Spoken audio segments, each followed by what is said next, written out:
सभी को मेरा नमस्कार। चलो टाइम पर स्किप करते हैं, सीधा पॉइंट पे आते हैं। बेसिक कॉन्सेप्ट इन ज्योमेट्री, इस चैप्टर का हम 1.1 जो एक्सरसाइज है वहाँ तक पूरा पार्ट हमने कंप्लीट कर लिया है। अब शुरू करते हैं। अगला जो है 1.2 के पहले का बेसिक पार्ट क्या है, तो पहले बेसिक पार्ट सीखते हैं। ठीक है। नाउ फर्स्ट पॉइंट है, यहाँ पर देखिए लाइन सेगमेंट।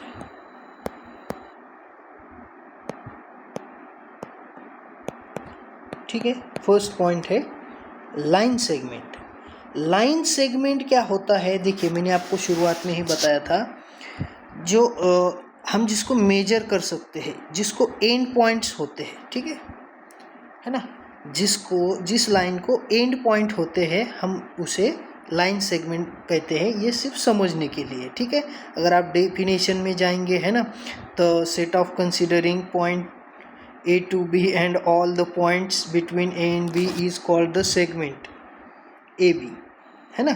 और हम इसको AB ही नाम देने वाले हैं और इसे बोलते हैं सेगमेंट AB। आप इसको इस तरह लिख सकते हैं। ठीक है, सेग AB। फिर से एक बार लिख के बताता हूँ, सेगमेंट है, ये क्या है, सेगमेंट है। बट हम क्या करेंगे, इसको शॉर्टकट में लिखेंगे। कैसा, सेग ए बी। किस तरह लिखेंगे, सेग ए बी ऐसा लिखेंगे, है ना। सेगमेंट ए बी थोड़ा बड़ा हो जाता है ना। बार बार लिखने के लिए हमें सेग ए बी जो होता है ना वो सिंपल जाता है। ठीक है, तो इसको लिखते किस तरह है, सेग ए बी। सेग बी सी है तो ऐसा लिखेंगे, सी डी है तो सेग सी डी ऐसा लिखेंगे। एस ई जी स्मॉल में एंड सी डी कैपिटल में। ठीक है, यस, आपको समझ में आ गया। और सेगमेंट आपको पता है, जिसको एंड पॉइंट होते हैं, मतलब जिसको हम मेजर कर सकते हैं उसको ही सेगमेंट बोलते हैं। क्योंकि लाइन तो जो है ना, तो उसके ऊपर के कुछ पॉइंट्स तो हम मेजर कर सकते हैं, बट अगर कंप्लीट लाइन मेजर करना है तो it is not possible. But segment को हम स्केल से मेजर कर सकते हैं। ठीक है, क्योंकि उसको एंड पॉइंट्स होते हैं, लाइन को एंड पॉइंट्स नहीं होते, सेगमेंट को एंड पॉइंट्स होते। ठीक है, समझ में आ रहा है। यस, हाँ, आप ऐसा भी बोल सकते हैं, point A and B are end points. Okay, है ना। आप बोल सकते हैं कि पॉइंट ए एंड बी क्या है, एंड पॉइंट्स है। किसके, सेगमेंट ए बी के। सेग ए बी के ये क्या है, एंड पॉइंट है। आप ऐसा डायरेक्टली बोल सकते हैं। ठीक है, राइट। एंड ये क्या होती है, अब देखिए फर्स्ट चैप्टर में लेके जाता हूँ मैं, सेट चैप्टर में आपको। ये जो होती है ना, अगर मैं इसके बाजू में लाइन निकालूंगा तो segment, a line segment is a subset of line. ठीक है, ये क्या होती है, सबसेट होती है, क्योंकि लाइन तो सेगमेंट से बड़ी ही रहेगी और ये क्या होगी, उसकी सबसेट, है ना। तो segment is a subset of line, याद रखना है। ये दो इंपॉर्टेंट पॉइंट है। ठीक है, पॉइंट नंबर 1 यहाँ दिया हुआ है, point number 1, and this is one your point number 2, right. आप लिख कर भी रख सकते हैं। यस, लिखना है लाइन सेगमेंट, लाइन ड्रॉ करना है ए टू बी, है ना। And A B is written as, है ना, segment A B is written as seg A B, है ना, seg A B. And point number 1, point A and B are end points of segment A B. And a line is a, second one point, a line segment is a subset of line. ठीक है, yes, क्योंकि ये subset वगैरह हमें आगे देखना है इसलिए मैं बोल रहा हूँ आपको। नाउ सेकेंड वन पॉइंट है मिड पॉइंट।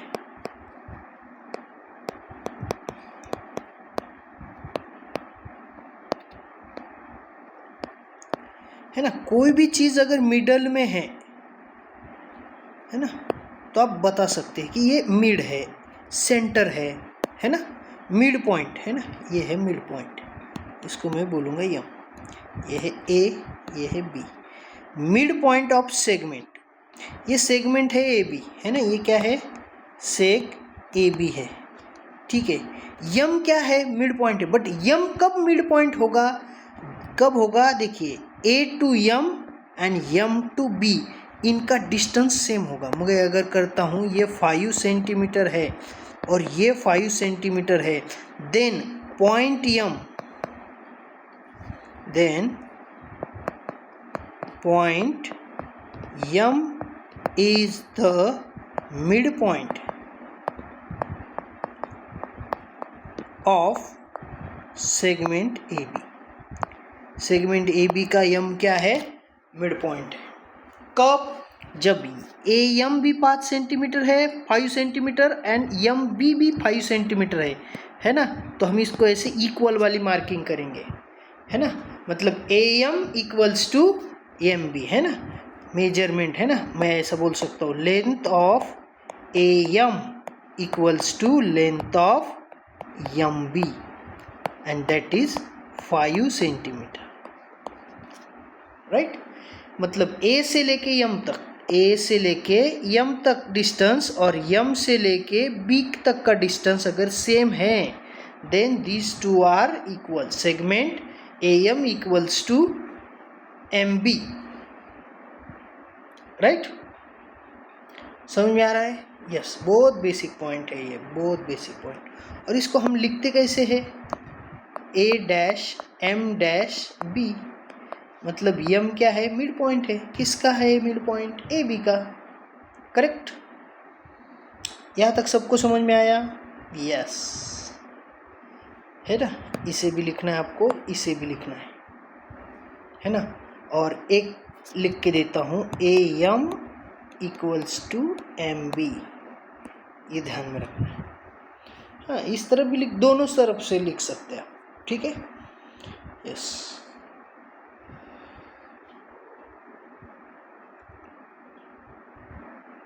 ठीक है, ओके, चलिए नेक्स्ट, है ना, नो बकवास, सीधी बात। नेक्स्ट वन है कंपैरिजन, बहुत सिंपल पॉइंट है, थर्ड वाला पॉइंट है आपका कंपैरिजन ऑफ सेगमेंट। क्या होता है comparison of segment, comparison means smaller और ग्रेटर आपको बताना है। अगर मैं दो लाइन यहाँ पर ड्रॉ करता हूँ, ये फर्स्ट वन सेगमेंट और ये सेगमेंट सेकेंड वन, इसको नाम देता हूँ AC और इसको नाम देता हूँ BC। Which segment is smaller, sorry ये इसका नाम थोड़ा सा, इसको BD, ठीक है, AC और BD। तो विच सेगमेंट इज ग्रेटर और विच वन इज स्मॉलर, बता सकते हैं आप, ये segment AC is smaller than segment BD, correct है ना। देखकर आप तो बता सकते हैं, मेजर करने के बाद तो तुरंत आपको दोनों के मेजरमेंट भी मिल जाएंगे कितने हैं, तो है ना। तो आप लिख सकते हैं segment AC is smaller than segment BD, okay, समझ में आ रहा है, यस, कंपैरिजन है, राइट, कंपैरिजन, यस, इक्वल है, स्मॉलर है, ग्रेटर है, तीन ही कंडीशन आप बता सकते हैं। कौन सा, first one, small, equal, greater और स्मॉलर, राइट। कंपैरिजन में ये तीनों ही कंडीशन आते हैं। तो आपको सेगमेंट देखकर आप बता सकते हैं, अगर उसका मेजरमेंट अगर दिया है, फॉर एग्जांपल मैं आपको यहाँ पर एक एग्जांपल देता हूँ, आप देखिए यहाँ पर एग्जांपल, ठीक है, PQ है ना, मैं ऐसे लिख के देता हूँ, segment PQ 5 centimetre and segment ST 7 centimetre. Now you compare these two. Which one is greater? Yes, 5 is smaller than 7, and therefore we can write segment PQ is smaller than segment ST. Correct है ना? यह measurement दिया है, उससे भी आप compare कर सकते हैं. आपको डायग्राम दिया है, उससे भी आप कंपेयर कर सकते हैं. अगर एकदम इक्वल पॉइंट में है तो आपको स्केल लेके उसको मेजर करना पड़ेगा, क्योंकि 1 mm का अगर लाइन सेगमेंट छोटा है कोई तो, और या कोई एक आध लाइन 1 mm या 2 mm से ग्रेटर है, वो स्केल लेकर ही आपको समझ में आएगा. ठीक है ना? इक्वल है तो दोनों का मेजरमेंट इक्वल ही आएगा. ठीक है, डायग्राम दिया है, स्केल लो, दोनों को मेजर करो, कौन ग्रेटर है कौन स्मॉलर है, तुरंत समझ में आएगा. ठीक है, कंपैरिजन ऑफ सेगमेंट समझ में आया? यस, बहुत ही सिंपल है. नाउ नेक्स्ट वन पॉइंट है रे. फोर्थ वन, रे क्या होता है? यस, यही होता है रे, है ना? उस रे को होता है एक एंड पॉइंट, या आप उसको ओरिजिन पॉइंट भी कह सकते हैं. ए और दूसरी तरफ बी की तरफ जा रहा है. मतलब आप इसको लिखते समय कैसे लिखेंगे? रे ए बी, या फिर ए बी लिख के उसके ऊपर रे ऐसे मार्किंग करेंगे. तो मार्किंग करते समय देखो, आपने अगर बी ए ऐसा लिखा तो आपको इधर मार्किंग करनी पड़ेगी. क्यों? क्योंकि पॉइंट ए से रे स्टार्ट हो रहा है और बी की तरफ जा रहा है. समझ में आ रहा है? पॉइंट ए से स्टार्ट हो रहा है, बी की तरफ जा रहा है, तो आपको ये ऐसा, लेकिन ऐसा उल्टा ज़्यादातर लिखते नहीं हैं, राइट साइड में है एरो दिखाते हैं. जैसे कि फॉर एग्जांपल मैं आपको बताता हूँ, यहाँ पर ध्यान दीजिए. ये रे है दूसरा, इसका नाम है पी क्यू. क्या नाम है? P Q. लेकिन इसको लिखते समय क्यू पी ऐसा ही लिखना पड़ेगा, एंड एरो हेड इस तरह ही देना पड़ेगा, क्योंकि क्यू से निकल रहा है और पी की तरफ जा रहा है ना? यही है उसका राइट वे लिखने का. ठीक है, अब देखिए, अब ये कहा जा रहा है इनफाइनाइटली आगे जा रहा है ना? कहा कितना आगे जाएगा आपको पता नहीं है ना? इसका डायरेक्शन क्या है? Infinity, right? वो आगे बढ़ते ही जाएगा. ठीक है, तो आप इसको ऐसे लिख सकते हैं, और ऐसे भी लिख सकते हैं, रे ए बी, और दूसरा कौन सा है? रे क्यू पी. आपको ओरिजिन पॉइंट से स्टार्ट करना है, नाम लिखना है ना, जहाँ से स्टार्ट हो रहा है वो नाम पहले आना चाहिए, तब जाके वो रे का करेक्ट नाम आएगा, है ना? आप इसको इस तरह नहीं लिख सकते, है ना? रे बी ए नहीं लिख सकते, रॉन्ग हो गया वो, क्योंकि ए से स्टार्ट हो रहा है, बी की तरफ जा रहा है. और दूसरा जो रे है पी क्यू नहीं लिख सकते. क्यों? क्योंकि वो क्यू से स्टार्ट हो रहा है, तो क्यू फर्स्ट आना चाहिए, है ना? जो ओरिजिन पॉइंट है, यस, तो उसका नाम आपको फर्स्ट वन लिखना है, एंड देन जिस डायरेक्शन में जा रहा है वो डायरेक्शन वाला जो पॉइंट है वो बाद में लिखना है. समझ में आ रहा है? मतलब रे ए बी ये करेक्ट फॉर्म में लिखा, रे क्यू पी ये भी करेक्ट लिखा, ये दोनों गलत है. ठीक है, एकदम बेसिक, एकदम बॉटम बेसिक सिखा रहा हूँ मैं आपको, कोई इतना बेसिक आपको नहीं बताएगा.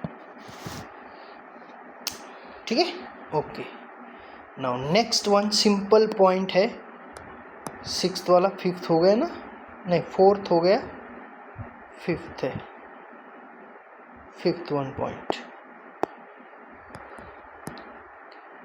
Opposite ray.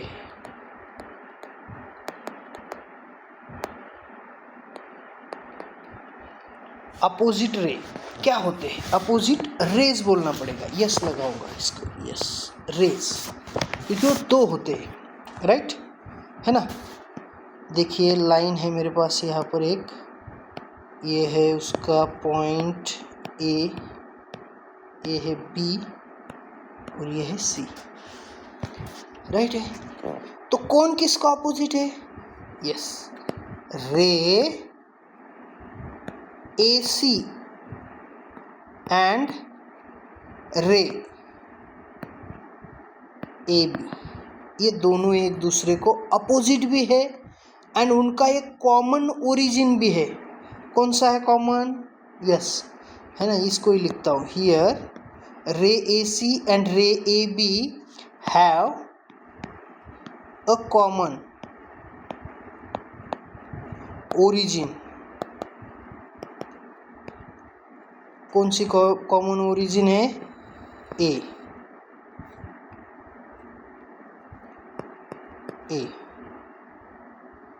एंड दे लाई, वो कहाँ रहते हैं? ऑन सेम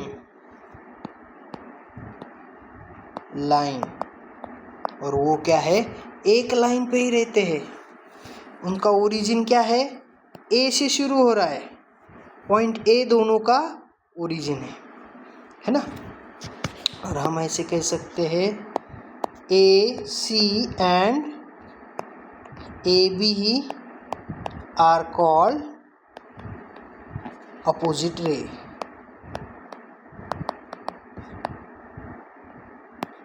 रेज, ओके, है ना। दोनों पॉइंट इंपॉर्टेंट है, समझ में आ रहा है।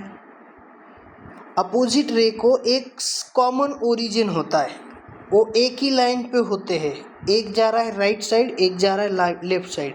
आप बोलेंगे ये तो सर लाइन है, बिल्कुल लाइन है, बराबर है। और इसके ऊपर दो अपोजिट रे भी है ना, पॉइंट ए से ओरिजिनेट हुए हैं। वो ए क्या है? उनका ओरिजिन पॉइंट है। यस, राइट, कॉमन पॉइंट है, ओरिजिन पॉइंट है, आप उसका ऐसा बोल सकते हैं।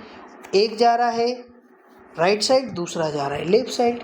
आप बोलेंगे एक अपवर्ड एक डाउनवर्ड, बिल्कुल दिखा सकते हैं आप लाइन को वर्टिकल ड्रॉ करके। समझ में आ रहा है? Yes, opposite ray. ओके, चलो नेक्स्ट पॉइंट है length of line segment.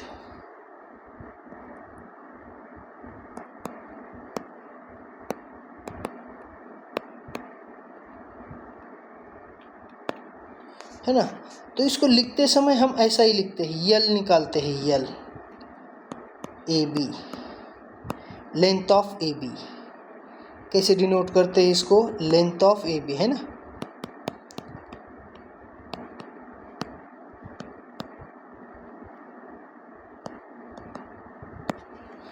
Length of segment AB को हम लेंथ AB ऐसा लिखते हैं।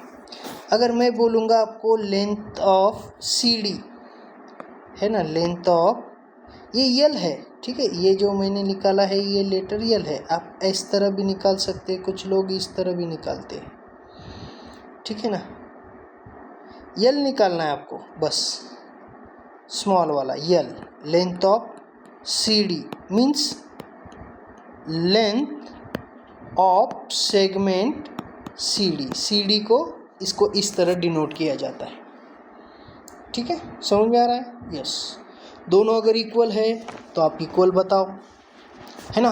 कॉन्ग्रुएंट सेगमेंट, नेक्स्ट जो पॉइंट है कॉन्ग्रुएंट सेगमेंट।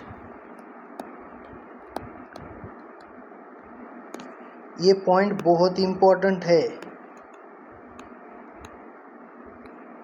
आप बोलेंगे क्यों इम्पोर्टेंट है? क्योंकि आगे आने वाले थ्योरम्स, और जब मैं थ्योरम्स बताऊंगा आपको कॉन्ग्रुएंट सेगमेंट वगैरह, तो ये तब आपको बहुत हेल्पफुल होंगे, है ना।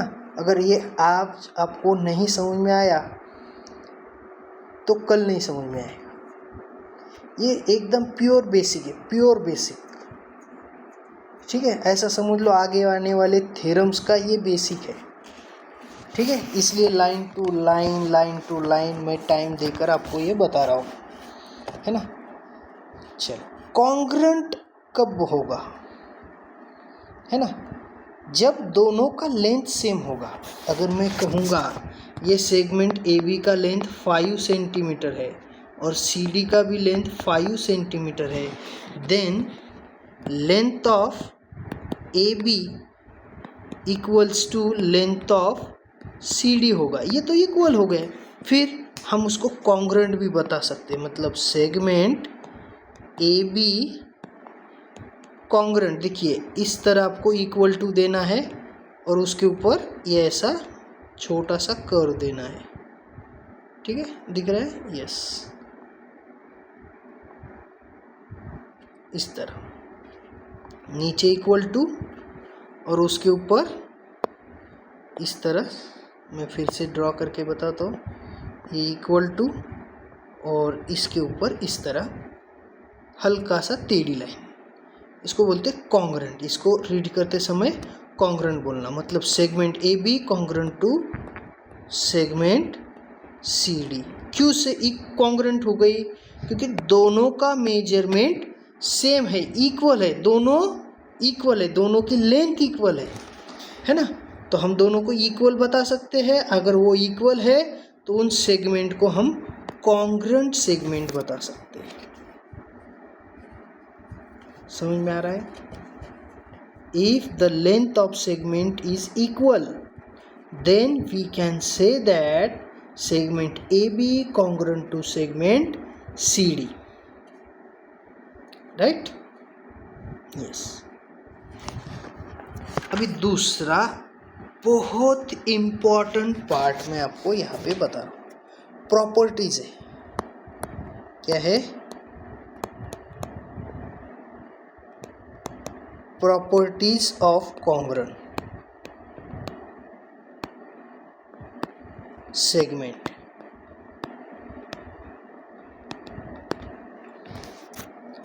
right?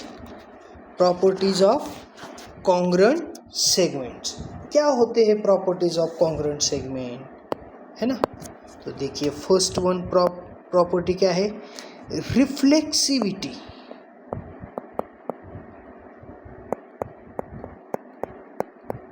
इसीलिए हर एक वीडियो लास्ट तक देखना क्यों इम्पोर्टेंट होता है ना? हम बीच में वीडियो छोड़ देते हैं, है ना? यस, बीच में नहीं छोड़ना चाहिए, कोई भी वीडियो हो लास्ट तक देखिए। रिफ्लेक्सिविटी क्या होता है? Every segment is a congruent to itself. मतलब रिफ्लेक्सिविटी मतलब आप आईने में देखते हैं खुद को, खुद ही दिखते हैं कि दूसरा कोई दिखता है? यस, तुम ही दिखते हो, खुद की रिफ्लेक्शन है वो, है ना? मतलब खुद को कॉन्ग्रुएंट है क्या? नहीं है ना? अगर आपने आईने में आपका हाथ देखा तो आपका ही हाथ दिखेगा, वही हाथ है, यस, सिर्फ साइड उल्टी हो जाएगी, यस, बिल्कुल हो जाएगी, बट आप ही है आईने में, यस। मतलब खुद को कॉन्ग्रुएंट हो सकते हैं क्या? मैं अगर बोलूँगा सेगमेंट ए बी जो है तो ये कॉन्ग्रुएंट है किसको? सेगमेंट ए बी को है ना? आप ऐसा हो गया कि मैं खुद को ही कॉन्ग्रुएंट हूँ ऐसा बोलना, यस, उसी को कहते हैं रिफ्लेक्सिविटी, है ना? Every segment is congruent to itself, है ना? लिख के ले सकते हैं, every segment is congruent to itself, है ना? मतलब खुद को कॉन्ग्रुएंट है क्या? नहीं है, यस। मतलब हर एक सेगमेंट वो अपने आप को ही क्या होती है? खुद को ही कॉन्ग्रुएंट होती है। मतलब अगर ए बी का लेंथ 5 सेंटीमीटर है तो दूसरी एक में मैं खुद को ही लिख सकता हूँ ना, A B equals to A B, क्योंकि एक ए बी जो था उसकी लेंथ 5 सेंटीमीटर है, दूसरी की भी 5 सेंटीमीटर है, तो दोनों को इक्वल हो गई। मतलब खुद को ही इक्वल बोलने का तरीका रिफ्लेक्सिविटी, है ना? आईने में देखना। समझ में आ रहा है? Number 2, symmetry. अब इसके बारे में ज़्यादा बताने की जरूरत नहीं, ये तो चैप्टर ही आपको थे कि सिमेट्री मीन्स व्हाट, क्या था सिमेट्री में, है ना? The first segment is congruent to second, then second is congruent to first, है कि नहीं? समझ में आ रहा है? मतलब मैं ऐसा बोलूँगा segment A B congruent to, ये उल्टा हो गया, congruent to segment C D. अगर ऐसा है तो मैं ये बोल सकता हूँ क्या? Segment C D congruent to segment A B, बिल्कुल बोल सकता हूँ। ए बी अगर सी डी को कॉन्करेंट है तो सी डी ए बी को कॉन्करेंट नहीं होंगी क्या? बिल्कुल होगी। समझ में आ रहा है? उल्टा बताना सिर्फ। सिमेट्री मतलब ए बी अगर सी डी को कॉन्करेंट है then we can say that C D also concurrent to A B, है ना? ए बी 5 सेंटीमीटर है, सी डी 5 सेंटीमीटर है, इसका मतलब दोनों एक दूसरे को कॉन्करेंट है। समझ में आ रहा है symmetry? Yes. Now last one है इसमें का ट्रांजिटिविटी, एकदम जबरदस्त है।